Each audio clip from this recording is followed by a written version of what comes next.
I'm Anthony L. Elmore, President and founder of the Proud Black Buddhist World Association. We at the Proud Black Buddhist World Association are not only the Black Buddhist Voice in America, we are the Black Buddhist Voice in the world. But we at the Proud Black Buddhist World Association teach that Christmas is a part of our Buddhist practice. It's a part of our history. Christmas is a part of our culture. We'll get into that. Now, this is what Nichiren writes about the situation. Now, again, we who practice the teachings of Nichiren Shonin, who is the 13th century Black Buddhist sage. See, Nichiren taught Buddhism by way of what is called the Gosho. The Gosho are letters that Nichiren Shonin wrote to teach his disciples.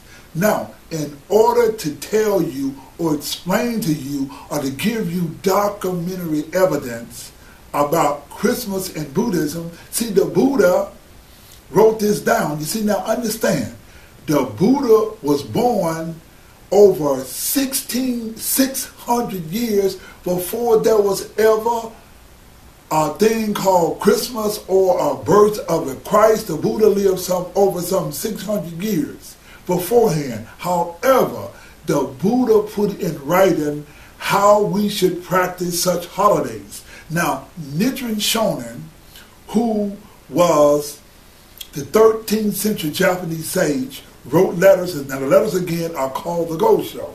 Now there's a Gosho he wrote, it's called the Expedient Means and Lifespans Chapters. And this is how Nichiren explains to us how we should treat Christmas, and this is the official documentation from the Gosho. It reads, quote, "When we scrutinize the sutras and treatises with care, we find that there is a teaching about the precept known as following the customs of the region that corresponds to this.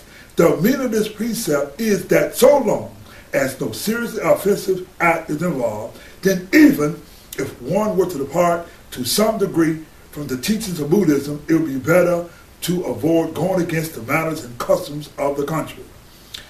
Now, he writes further, "There is a precept expounded by the Buddha, and it appears that some wise men who are unaware of this point." You see, you got these Buddhist priests that's up there teaching Buddhism, and they are unaware of the point that Buddhism should be practiced according to the customs of a people. Now, we who live in America, one of the greatest and the most revered holidays that we have in America is the holiday of Christmas.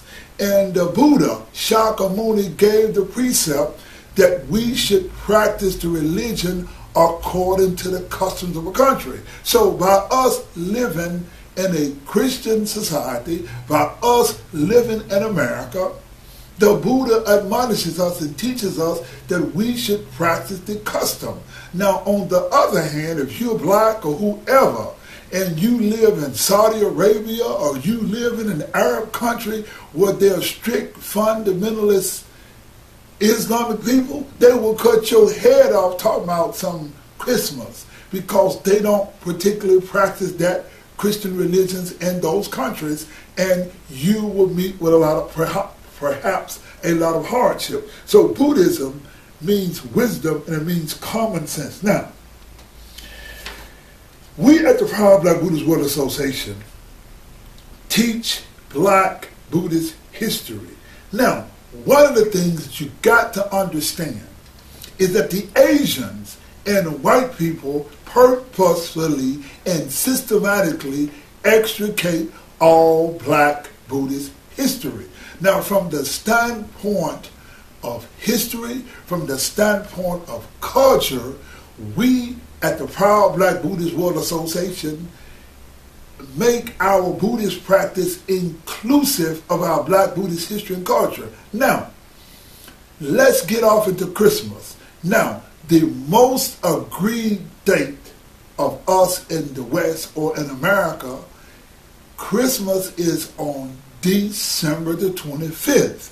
Now, what it is told or what it is written that December 25th is the birth of Christ. Now, one thing that I want you who are proud Black Buddhists to do is Google the date, December the 25th, and you will find that December the 25th is also the Buddha's birthday. You see, ladies and gentlemen, the story of the Buddha and the story of Christ technically is the same story. We don't want to get off into too much about that, but just to celebrate December 25th, it is also the birth of the Buddha as well as the birth of Christ. Secondly, what you must understand, that in Buddhism, we respect the world of the Bodhisattva. You see, Buddhism teaches us that we have 10 worlds. The lowest is hell, and next to the Buddhahood is a world called Bodhisattva. Bodhisattva is being like Christ-like, and Christ is a Bodhisattva. So we respect the life of a Bodhisattva. Now, let us discuss the Black historical aspects of Christmas. Believe it or not, ladies and gentlemen, and this is what I want you to Google because I did not make this up. Now, Christmas is also what they call a pagan holiday, and you have the teachings of Saint Nicolas. Now, when you learn your Black Buddhist history and we practice the teachings of the Buddha, your Black Buddhist history will let you know. Just Google Black Saint Nicolas and you will learn that Saint Nicolas was a black man. Now, what you have in terms of Santa Claus, that's the Nordic god that the white people incorporated into Christmas. But Christmas was based on the Black Saint Nicolas. He was a rich person, and he too was a Buddhist. Now, let's get off into this real quickly. Now, you see, this is what you got to understand. Saint Nicholas was a rich black man from the family of Moors in an era today we call Turkey.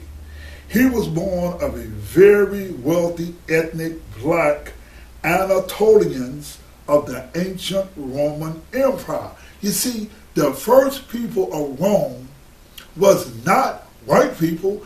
Rome was not established until about 27 BC. The original people of Rome were black people called Etruscans. Now, they were Etruscans and they were Buddhists. Now, some of these people are called Sumerians. Sumerians, you may have read the story in the Bible where you got the priest, the Levite, and the Good Samaritan.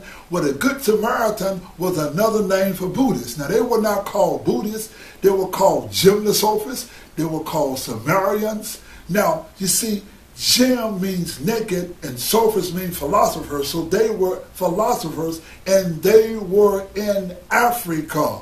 I want you to take a look at a picture of the Apodimak Temple in Naga Sadan, and you will see the lotus flower with the Naga. The Naga means Buddhist, or Naga means snake, and the lotus flower, the Naga is coming out of the lotus flower, and you see the head of the lion. Now, Shakyamuni was a member of the Shaka clan, and his logo was the lion. Shaka was called the Lion of the Shakas. That's what the Buddha was called. Now, what you got to understand, the Europeans were what you call Krishnas. The Krishnas was a set of black Buddhists. How do we know about the Krishnas, or how can you identify the Krishnas? One thing, ladies and gentlemen, that I want you to understand, all you have to do is ask the question. All over Europe, we find these black Madonnas, whether in Tuscany or whether in Italy, which is the house of Loreto. All over Europe, ladies and gentlemen, you see the black baby God and his mother. That is Maya. Maya and Mary is the same word because all the Christian teachings, the word Christ means anointed. Anointed and enlightened is the same word. The word Nazareth means one who has attained an individual level of enlightenment. Now, Christmas and Christianity, the line blurs once you understand the history. Anyway, I'm going to close this lecture. I am Anthony Elmore.